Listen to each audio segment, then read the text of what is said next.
Venezuela के राष्ट्रपति Nicolas Maduro के साथ जो ट्रंप ने किया उसकी आलोचना दुनिया भर में हो रही है। रूस और चीन जैसे ट्रंप विरोधी देशों के साथ साथ सोशल मीडिया पर भी हैशटैग ट्रंप हिटलर ट्रेंड कर रहा है। सोशल मीडिया पर कोई कह रहा है जिस तरह हिटलर ने 1930 में पूरी दुनिया को अस्थिर कर दिया था, ठीक उसी तरह ट्रंप भी 21वीं सदी की दुनिया को अस्थिर कर रहे हैं। कहने वाले तो ये तक कह रहे हैं कि ट्रंप सिर्फ नाम के रिपब्लिकन है, उनकी असली तासीर तो हिटलर का फांसीवाद है।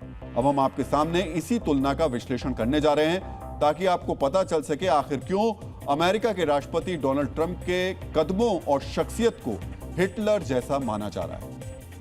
अगर आप दूसरे विश्व युद्ध के दौरान हिटलर की सैन्य रणनीति को देखेंगे तो उसने सबसे पहले जर्मनी के पड़ोसी देश पोलैंड पर हमला किया। ठीक इसी तरह ट्रंप ने भी अपने विस्तारवाद का निशाना उस वेनेजुएला को बनाया जिसकी समुद्री सीमा अमेरिका के साथ लगती है। हिटलर के हमलों के पीछे एक बड़ी वजह कोयले के भंडारों पर कब्जा करना था, क्योंकि उस दौर में कोयला ही ऊर्जा का सबसे बड़ा सोर्स था।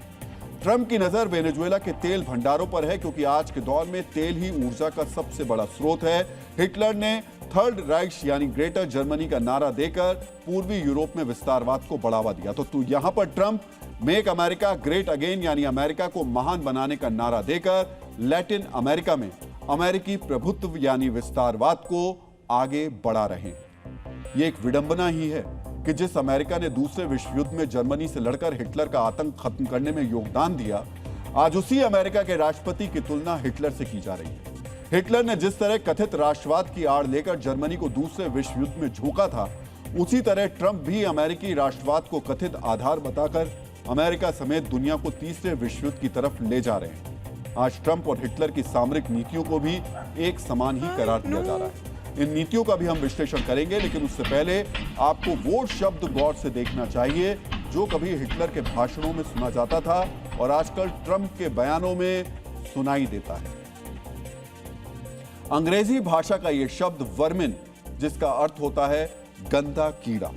हिटलर अधिकतर उसकी आलोचना करने वाले जर्मन अखबारों के लिए यह शब्द इस्तेमाल करता था, जबकि ट्रंप ने बार बार यह शब्द अमेरिका में मौजूद अपने राजनीतिक विरोधियों के लिए इस्तेमाल किया है। यानी आरोपों के मुताबिक सिर्फ सोच नहीं बल्कि हिटलर और ट्रंप की भाषा में भी समानता नजर आती है। अगर इतिहास में आपकी रुचि रही है तो आपको पता होगा कि हिटलर एक जिद्दी इंसान था, यानी अगर उसके मन में कुछ आया तो वो सही और गलत का फर्क नहीं करता था। ऐसा ही ट्रंप भी कई मौकों पर कर चुके हैं।